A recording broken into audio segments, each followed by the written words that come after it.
there are so many people that I've met over my lifetime, and I can't always expect to receive my love from the people in my life.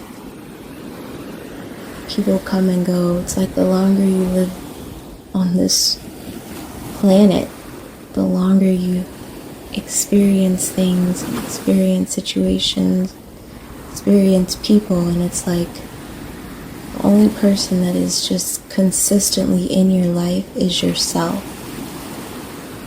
And because of that, it is just so important to love yourself. And I say that, and I know human beings are not perfect. So, especially for me, it was like a battle, loving myself. At one point in my life, I grew up around people who did not make me feel like I deserved to be loved. And when I say that, I mean people who talk down about my character. And for the longest, I believed them. That these people who were in my life were not good for me. And I wasn't smart for listening to them because they weren't good for me. Because in the end, I had given them what they wanted. They wanted to have power over me. They wanted to have power over my thoughts. And I allowed them to by believing the things that they said.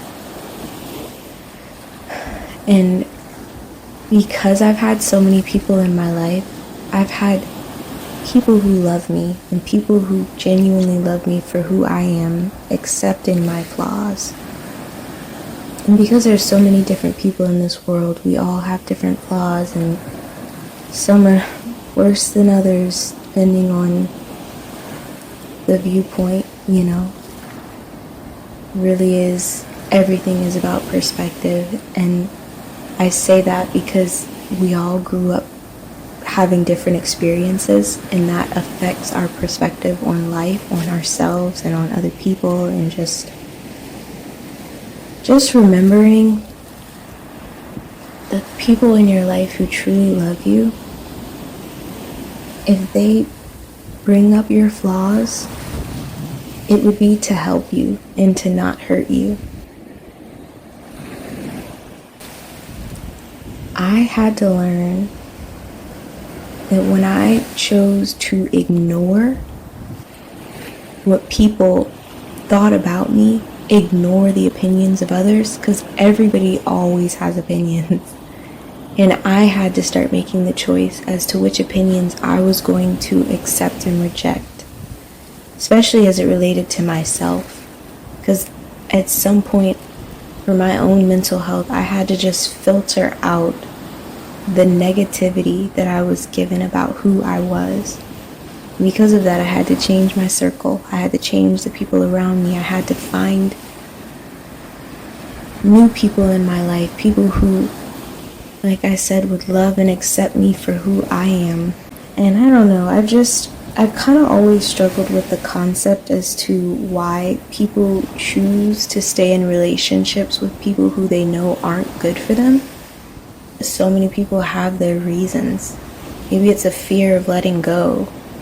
Maybe it's a fear of, if I let go, what would they think? What would happen to me?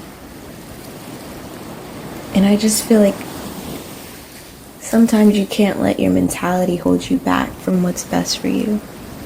And like I said, I don't know people's situations. I don't know what people go through as to why they choose to stay in relationships that they know aren't good for them.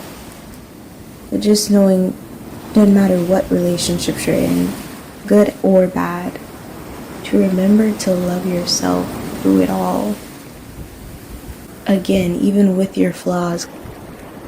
And I don't think someone's flaws should define them, because there is so much that makes up a person that you can't just look at one thing, at one aspect, at one good or bad aspect of a human being. Because as humans, we possess all of those things, those good and bad things. In living life, I think life is all about experiences, and choosing to go for it please always remember to love yourself, because you are beautiful just the way you are. Don't change for anyone.